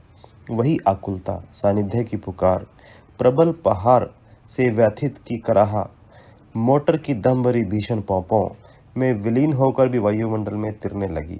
मैं अवाक होकर देखने लगा। वही बुढ़ा, किंतु आज अकेला था। मैंने कुछ देते हुए पूछा, क्यों, आज वह तुम्हारा लड़का कहाँ है? बाबूजी, भीख में से कुछ पैसा चुरा कर रखता था, वही लेके भाग गया, ना जाने कहाँ चला गया। उन फूटी आंखों से पानी बहने लगा। मैंने पूछा, उसका पता नहीं लगा? कितने दिन हुए? लोग कहते हैं कि वो कलकत्ता भाग गया। उस नटखट लड़के पर क्रोध से भरा हुआ मैं घाट की ओर बढ़ा। वहां एक व्यास जी शरण चरित्र की कथा कह रहे थे। मैं सुनते सुनते उस बालक पर अधिक उत्तेजित हो उठा। देखा तो पानी का कल का धुआं पूर्व के आकाश में अजगर की तरह फैल रहा था। कई महीने बीत जाने पर चौक में वही बुढ़ा दिखाई दिया। उसकी लाठी पकड़े वही लड़का अकड़ा हुआ खड़ा था। मैंने क्रोध से पूछा, क्यों बे, तू अंधे पिता को छोड़कर कहाँ भागा था? वह मुस्कुराते हुए बोला, बाबूजी, नौकरी खोजने गया था। मेरा क्रोध उसकी कर्तव्य बुद्धि से शांत हुआ। मैंने कुछ देते हुए उसे कहा, लड़के, अपने बाप को छोड़कर मत भागा कर, अब तेरी यही नौकरी है। बाबूजी, अब यह नहीं भाग सकेगा, इसके पैरों में बेड़ी डाल दी गई है। मैंने घृणा और आश्चर्य से देखा, सचमुच उसके पैरों में बेड़ी थी। बालक बहुत धीरे धीरे चल सकता था। मैंने मन ही मन कहा, हे भगवान, भीख मंगवाने के लिए बाप अपने बेटे के पैर में ही बेड़ी भी डाल सकता है। और वह नटखट फिर भी मुस्कुराता था। संसार तेरी जय हो। मैं आगे बढ़ गया। मैं एक सज्जन की प्रतीक्षा में खड़ा था। आज नाव पर घूमने का उनसे निश्चय हो चुका था। गाड़ी, मोटर, तांगे टकराते टकराते भागे जा रहे थे, सब जैसे व्याकुल। मैं दार्शनिक की तरह उनकी चंचलता की आलोचना कर रहा था। सिरस के वृक्ष की आड़ में फिर वही स्वर सुनाई दिया। बुड्ढे ने कहा, बेटा, 3 दिन और पैसा ना ले। मैंने रामदास से कहा है, साथ आने में तेरा कुर्ता बन जाएगा। अब ठंड भी पड़ने लगी है। नहीं, आज मुझे 2 पैसे दो, मैं कचालू खाऊंगा। वह देखो, उस पटरी पर बिक रहा है। बालक के मुंह और आंख में पानी भरा था। दुर्भाग्य से बुड्ढा उसे पैसा नहीं दे सकता था। वह न देने के लिए हट करता ही रहा, परंतु बालक की ही विजय हुई। वह पैसा लेकर सड़क की उस पटरी पर चला। उसके बेड़ी से जकड़े हुए पैर पैंतरा काट कर चल रहे थे, जैसे युद्ध विजय के लिए। नवीन बाबू 40 मील की स्पीड से मोटर अपने हाथ से दौड़ा रहे थे। दर्शकों की चित्कार से बालक गिर पड़ा। भीड़ दौड़ी, मोटर निकल गई और यह बुड्ढा विकल होकर रोने लगा। अंधा किधर जाए? एक ने कहा, अरे चोट अधिक नहीं। दूसरे ने कहा, हत्यारे ने बेड़ी पहना दी है, नहीं तो क्यों चोट खाता। बुड्ढे ने कहा, काट दो बेड़ी बाबा, मुझे ना चाहिए। और मैंने हतबुद्धि होकर देखा कि बालक के प्राण पखेरु अपनी बेड़ी काट चुके थे। इस मार्मिक कहानी का इतना सुंदर अभिनय प्रस्तुत करने के लिए आप सभी का बहुत बहुत आभार। जननी जन्म भूमिश्च स्वर्गादपि गरीयसी को चरितार्थ करते विश्व के बहुत ही सुंदर राष्ट्र का सबसे अद्भुत चित्रण जो प्रसाद जी अपने नाटक में सम्राट चंद्रगुप्त की पत्नी कॉर्नेलिया के माध्यम से कर रहे हैं। सुने और इसकी सुंदरता में अपनी ओर से रंग भरे। कविता अरुण ये मधुमेह देश हमारा, इसे आपके सामने प्रस्तुत कर रही हैं रेफल्स गर्ल्स स्कूल की छात्रा श्रेया सिंह और इस कार्यक्रम की संयोजिका है अरुणा सिंह।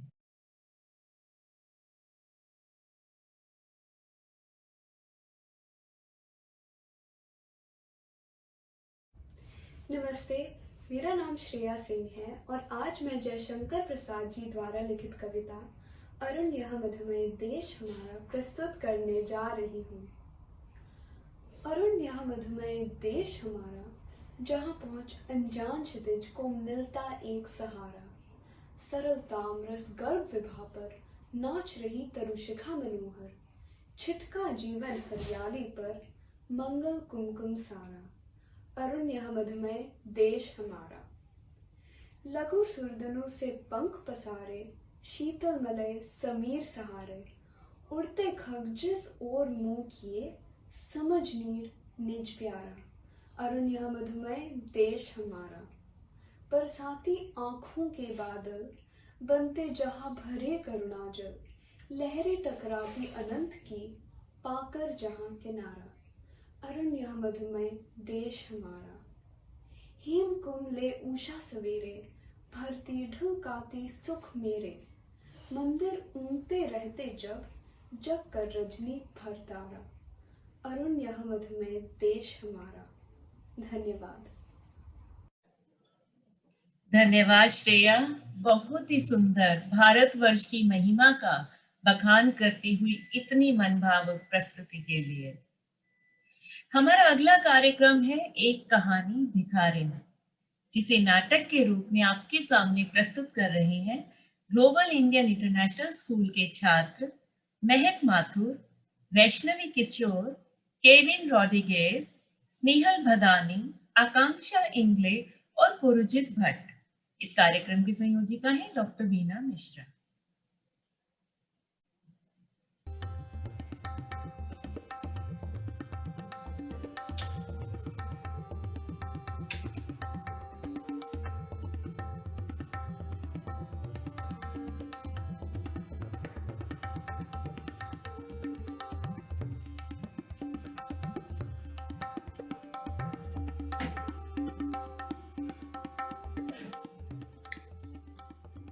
गंगा नदी के घाट पर भिखारी अपने ऊनी कंबल में छिटकर सो रहे थे। प्रातः काल में शीत कुहासा बनकर प्रत्यक्ष हो रहा। धार्मिक लोगों का गंगा में डुबकी लगाने का तांता बढ़ने लगा था। निर्मल की माँ भी गंगा में स्नान कर रही थी और निर्मल घाट के पंडे के पास बैठकर बड़े कौतूहल से धर्म भीरू लोगों की स्नान क्रिया देखकर मंद मंद मुस्कुरा रहा था। माँ के स्नान के पश्चात वह नदी से बाहर निकलते हुए निर्मल से पूछती है, अरे निर्मल बेटा, क्या तू आज स्नान न करेगा? नहीं माँ, मैं तो धूप निकलने पर घर पर ही स्नान करूंगा। हे माता, आपके लड़के पुण्य धर्म क्या जानते? यह सब विधान तो जब तक आप जैसे लोग इस दुनिया में हैं तभी तक है। पंडे की बात सुन निर्मल का चेहरा गुस्से से लाल हो गया। फिर भी वह मूक रहना ज्यादा बेहतर समझा। उसकी माँ अपने परिवार के सुख शांति के लिए पंडा से संकल्प करवाती है। तभी एक 14 साल की छोटी बालिका भीख मांगती हुई आई। कुछ हमको दे दो रानी माँ, इस नन्ही बालिका की पुकार सुन लो माई। ईश्वर तुम्हारा भला करेगा, तुम्हारे बच्चे दूधो नहाएंगे, पूटो फलेंगे। चल हट यहाँ से। यह लड़की भी रोज सवेरे सवेरे यहाँ आकर कटोरा लेकर भीख मांगने चल देती है। चल भाग यहाँ से, मैं तो इतना मारूंगा कि दोबारा यहाँ पैर नहीं रख पाएगी। माँ, कुछ इसे भी दे दो। देखो कितनी छोटी सी बच्ची तुम्हारे सामने हाथ फैलाए खड़ी है। माँ, इसके हाथ खाली न छोड़ो, इसकी भी झोली भर दो। माता ने भिखारिन की ओर देखा भी नहीं, परंतु निर्मल ने उस जीर्ण मलिन वसन में एक दरिद्र हृदय को रोते हुए देखा। उस बालिका की आंखों में एक अधूरी कहानी थी।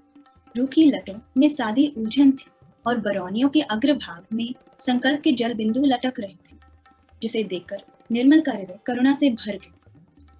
धर्मपरायण निर्मल की माँ स्नान करके निर्मल के साथ चल पड़ी। भिखारिन को अभी भी दान की आशा थी और वह उनके पीछे पीछे चल पड़ी। तुम्हारी क्या मजबूरी कि तुम भीख मांगती हो? ए लड़की, बताओ लड़की, तुम भीख क्यों मांगती हो? बाबूजी, पेट की भूख मरती ही नहीं। पापी पेट बड़ा जालिम है। पेट की भूख मिटाने के लिए मैं लोगों के सामने हाथ फैलाने पर मजबूर हूँ। ए लड़की, तुम किसी के यहाँ नौकरी क्यों नहीं कर लेती? माँ, इसे तुम अपने यहाँ काम पर क्यों नहीं रख लेती? तनिया तो प्राय बहाने हजार बताकर काम पर आती ही नहीं। रख लो। अरे कौन से जाति की है, चरित्र कैसा है, परिवार कैसा है, जाना ना सुना, बस रख लो। अरे जानते हो आज के जमाने में किसी अनजान व्यक्ति को काम पर रखना आसान नहीं होता है। माँ, क्या दरिद्रों की भी कोई जाति होती है? माँ झल्ला उठती है और निर्मल का हाथ थाने आगे बढ़ती है। भिखारिन खाली हाथ लौट आती है। भिखारिन लाचार और विवश होकर थके कदमों से धीरे धीरे घाट की ओर जा रही थी। निर्मल का जी कचोट उठा, लेकिन वह विवश था। माता के साथ चल पड़ा। सुनेरी निर्धन के धन राम, सुनेरी निर्धन के धन राम। गंगा नदी के तट का सुरम्य वातावरण में भैरवी के स्वर गुंजायमान हो रहे थे। धूप गंगा के वक्ष पर उजली होकर नाच रही थी। भिखारिन पत्थर की सीढ़ियों पर सूर्य की ओर मुंह की गुनगुनाए।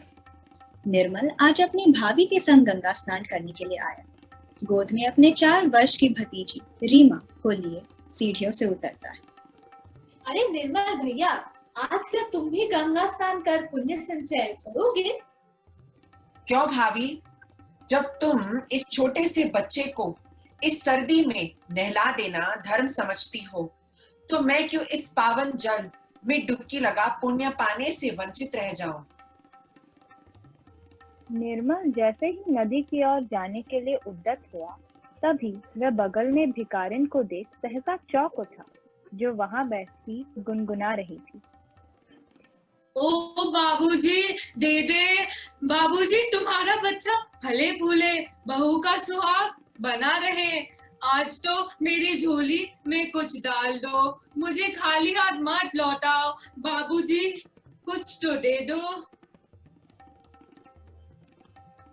निर्मल अप्रतिभ हो भिखारिन की ओर गौर से देख रहा था। तभी उसकी भाभी आती है। दूर पगली, जा यहाँ से। भिखारिन सहम गई। उसके चेहरे का भोलापन गंभीरता रूपी पर्दे में छिप कर वह चुप हो गई। निर्मल ने स्नान किया और सब घर की ओर रवाना हुए। एक बार पुनः भिखारिन ने दांत निपोरते हुए याचना भरे शब्दों में कहा, बाबूजी कुछ मिलेगा, कुछ तो दे दो बाबूजी, तुम्हारा भला होगा। अरे अभी बाबूजी का ब्याह नहीं हुआ, जब होगा तब तुझे न्योता देकर बुलावेंगे, तब तक संतोष करके बैठी रह। जब बाबूजी का ब्याह होगा तब वो तो तुझे झोली भर भर कर देंगे। भाभी, तुम लोग बड़ी निष्ठुर हो। उस दिन माँ से कहा कि इससे नौकर रख लो, तो वह उसकी जाति पूछने लग गई, और आज तुम इस पर हंस रही हो और मेरा मजाक उड़ा रही हो। छी। बाबूजी, मैं तो जानती हूँ तुम्हारा तो ब्याह हो गया है, मुझे कुछ न देने के लिए आप लोग बहाना कर रहे हो। मत पगली, जाती ही नहीं, ये तो हमारे पीछे ही पड़ गई है, बड़ी ढीठ है।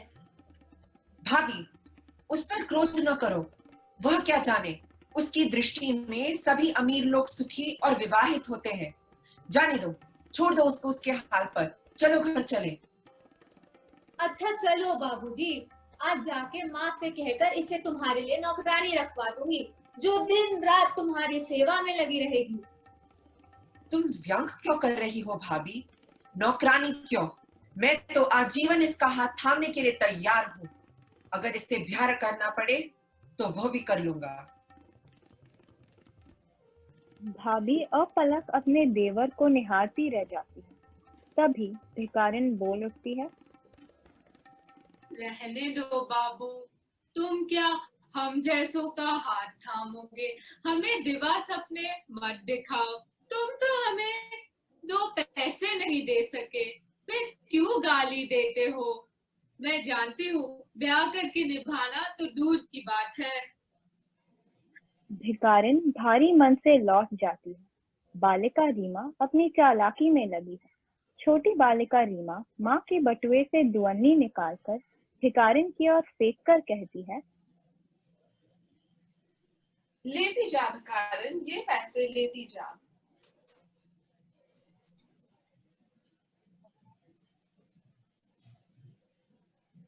निर्मल और भाभी को रीमा की इस दया पर कुछ प्रसन्नता हुई, पर वे प्रकट न कर सके, क्योंकि भिखारिन ऊपर की सीढ़ियों पर चढ़ती हुई गुनगुनाती चली जा रही थी।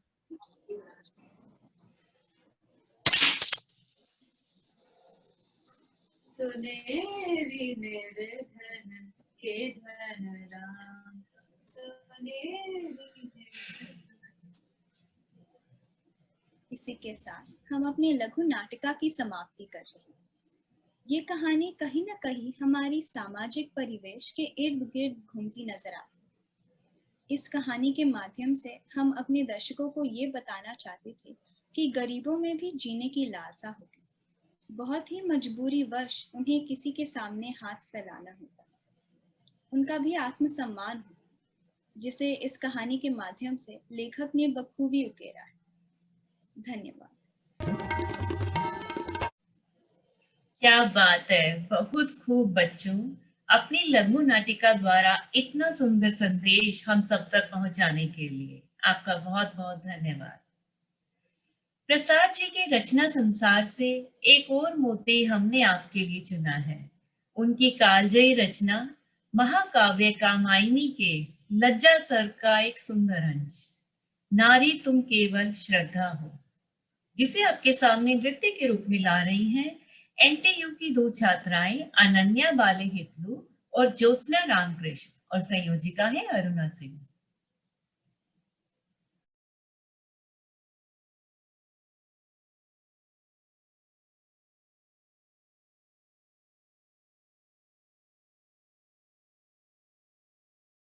Namaste.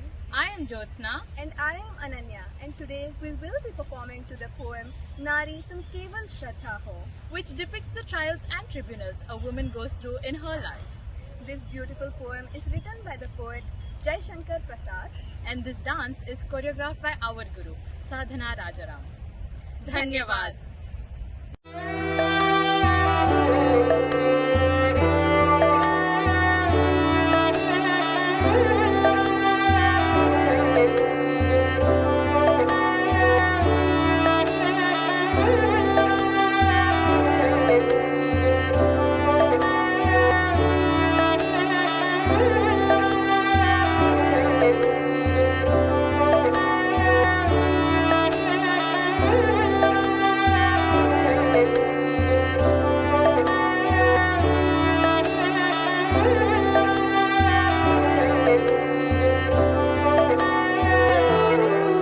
क्या कहती हो ठहरो नारी, संकल्प अश्रु जल से अपने तुम दान कर चुकी पहले ही जीवन के सोने से सपने।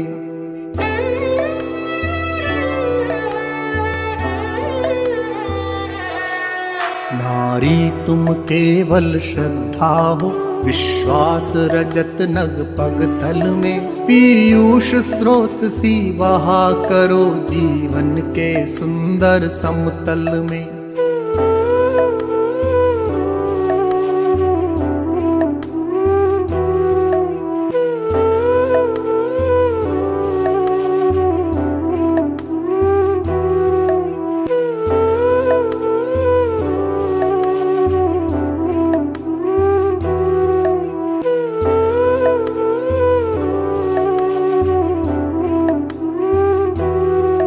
देवों की विजय दानवों की हारों का होता युद्ध रहा, संघर्ष सदा और अंतर में जीवित रह नित्य विरुद्ध रहा।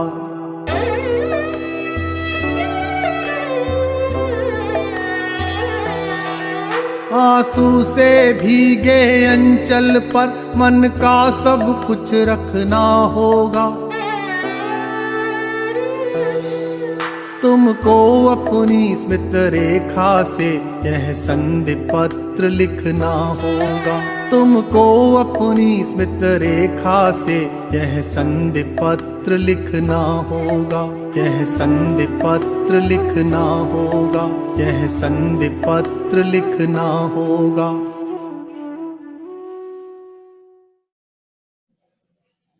आपके नृत्य ने तो हमें मंत्रमुग्ध कर दिया। बहुत ही खूबसूरत और शानदार प्रस्तुति, बहुत बहुत धन्यवाद आपका। चलते हैं हमारे अगले कार्यक्रम की ओर। श्री जयशंकर प्रसाद जी का जब नाम लिया जाता है तो कामायनी का उल्लेख स्वतः ही हो जाता है। वर्ष 1936 में प्रकाशित कामायनी इतिहास और कल्पना का अद्भुत समन्वय है, जिसका आधार वेद और पुराण है। और अब इस महाकाव्य कामायनी के दर्शन सर के कुछ अंश आप तक पहुंचाने का आज सिंगापुर संगम की पूरी टीम की तरफ से एक छोटा सा प्रयास, और इसका संयोजन किया है आराधना श्रीवास्तव ने।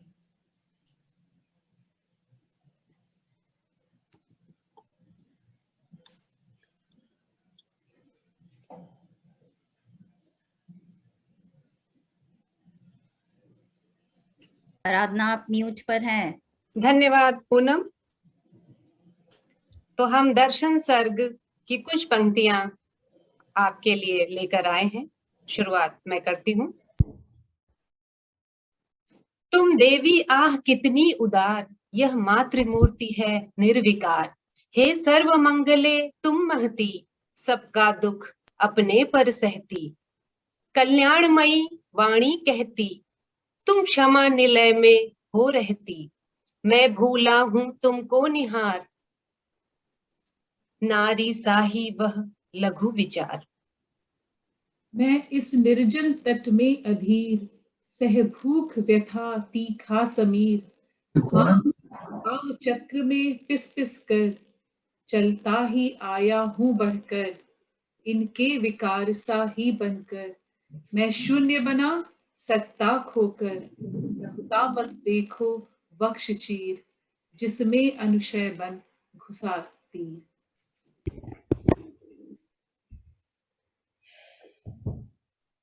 प्रियतम यह नित निस्तब्ध रात है, स्मरण कराती विगत बात। वह प्रलय शांति कोलाहल, जब अर्पित कर जीवन संबल। मैं हुई तुम्हारी थी निश्चल, क्या भूलूं मैं इतनी दुर्बल। तब चलो जहां पर शांति प्राप्त, मैं नित्य तुम्हारी सत्य बात।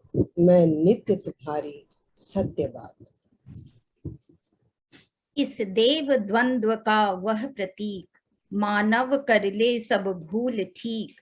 यह विष जो फैला महाविषम, निज कर्मोन्नति से करते सम। सब मुक्त बने काटेंगे भ्रम, उनका रहस्य हो शुभ संयम। गिर जाएगा जो है अलीक, चलकर मिटती है पड़ी लीक। वह शून्य असत या अंधकार, अवकाश पटल का वार पार। बाहर भीतर उन्मुक्त सघन, था अचल महानीला अंजन। भूमिका बनी व स्निग्ध मलिन, थे निर्निमेष मनु के लोचन। इतना अनंत था शून्य सार, दिखता न जिसके परे पार। सत्ता का स्पंदन चला डोल, आवरण पटल की ग्रंथि खोल। तम जल निधि बन मधुमंथन, ज्योत्सना सरिता का आलिंगन। वह रजत गौर उज्ज्वल जीवन, आलोक पुरुष मंगल चेतन। केवल प्रकाश का था कलोल, मधु किरणों की थी लहर लोल। बन गया तमस था अलक जाल, सर्वांग ज्योतिमय था विशाल। अंतर निनाद ध्वनि से पूरित, थी शून्य भेदनी सत्ता चित। नटराज स्वयं थे नृत निरत, था अंतरिक्ष प्रहसित मुखरित। स्वर लय होकर दे रहे ताल, थे लुप्त हो रहे दिशा काल। लीला का स्पंदित आह्लाद, वह प्रभा पुंज चितिमयी प्रसाद। आनंद पूर्ण तांडव सुंदर, झरते थे उज्ज्वल श्रम सीकर। बनते तारा हिमकर दिनकर, उड़ रहे धूलिकण से भूधर। संहार सृजन से युगल पाद, गतिशील अनाहत हुआ नाद। गतिशील अनाहत हुआ नाद।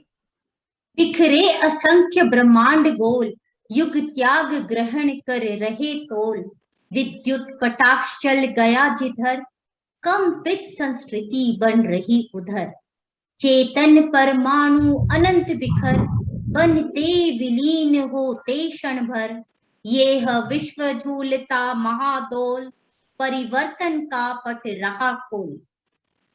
उस शक्ति शरीरी का प्रकाश, सब शाप पाप का कर विनाश।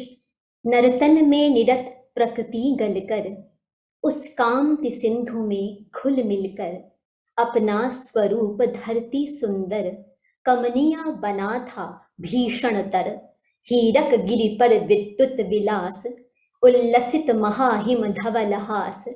देखा मनु ने नर्तित नटेश, हतचेत पुकार उठे विशेष। यह क्या श्रद्धे, यह क्या श्रद्धे, बस तू ले चल। उन चरणों तक दे निज संबल। सब पाप पुण्य जिसमें जल जल, पावन बन जाते हैं निर्मल। मिटते असत्य से ज्ञान लेश, समरस अखंड आनंद वेश, समरस अखंड आनंद वेश। धन्यवाद। धन्यवाद संगम टीम, बहुत अच्छा प्रयास। हम अब बढ़ रहे हैं कार्यक्रम की समापन की ओर, और अब मैं पूनम चुग आपसे यहाँ विदा लेती हूँ। लेकिन जाने से पहले कार्यक्रम के बीच में हमने आपसे कुछ प्रश्न पूछे थे, उनके लिए मैं संगीता सिंह को आमंत्रित करती हूँ कि वे आएं और पूछे गए प्रश्नों के सही उत्तर आपको बताएं। धन्यवाद। संगीता सिंह।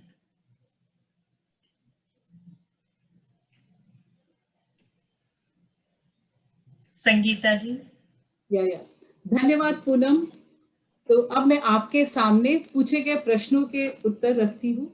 आप अपने उत्तर हमारे उत्तर से मिला लें और फिर हम देखते हैं कि किसने ज्यादा से ज्यादा उत्तर हमें दिए हैं। उसके लिए थोड़ा तो समय चाहिए, तो चलिए मैं आपको उत्तर बताती हूँ।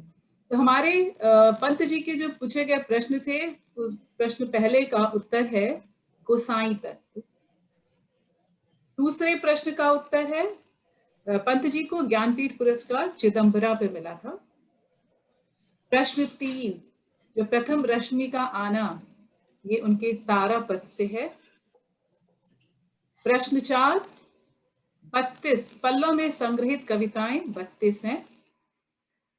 पंत जी का एकमात्र उपन्यास हार है, जो हमारा प्रश्न नंबर 5 था। अब प्रसाद जी के प्रश्नों की तरफ मैं बढ़ती हूँ, उनके उत्तर पे ध्यान दें। प्रश्न 6, हमारी कामायनी में 15 सर्ग हैं और पंत निराला सॉरी और प्रसाद जी ने जो उपन्यास पूरा नहीं किया था उसका नाम इरावती है, और जो हमने मधुर ऑडियो क्लिप सुना था वो निर्वेद सर्ग से है। वो प्रश्न 8 था हमारा। प्रश्न 9 का उत्तर है चंद्रगुप्त, अरुण ये मधुमेह देश हमारा। और हमारा अंतिम जो प्रश्न था, प्रश्न 10, वो जन्मेजय का नागयज्ञ, वो पौराणिक था। पौराणिक, उसका उत्तर पौराणिक है। सो धन्यवाद। अब मैं आप सबका संगम सिंगापुर टीम की तरफ से आप सभी को अपना बहुमूल्य समय व सहयोग देने के लिए हार्दिक धन्यवाद देती हूँ। आज के इस कार्यक्रम को विशेष बनाने के लिए, उत्साहवर्धक संदेश भेजने के लिए श्री विजय शंकर प्रसाद व अतिमा जोशी जी को हृदय से आभार प्रकट करती हूँ। उनको तहे दिल से धन्यवाद देती हूँ। भारतीय उच्चायोग सिंगापुर को विशेष धन्यवाद उनके सहयोग व साथ के लिए। भारत के अमृत महोत्सव के उपलक्ष्य में विशेष कार्यक्रम की प्रस्तुति के लिए हार्दिक धन्यवाद। मैं सभी छात्रों व उनके माता पिता के साथ साथ उनके गुरुजनों को भी विशेष धन्यवाद ज्ञापित करना चाहूंगी, जिन्होंने आज के कार्यक्रम को सफल बनाने में अपना बहुमूल्य योगदान दिया। साथ ही मैं अपनी तकनीकी सहयोगी रचना शर्मा को विशेष धन्यवाद देना चाहूंगी, जिनके सहयोग से आज का ये कार्यक्रम बिना किसी तकनीकी बाधा के सुचारू रूप से संचालित हो पाया। मैं संगम सिंगापुर की अध्यक्षा डॉक्टर संध्या सिंह को भी धन्यवाद देना चाहूंगी, क्योंकि उनका जुनून ही है जो हमें आज यहाँ एक साथ ले आया है।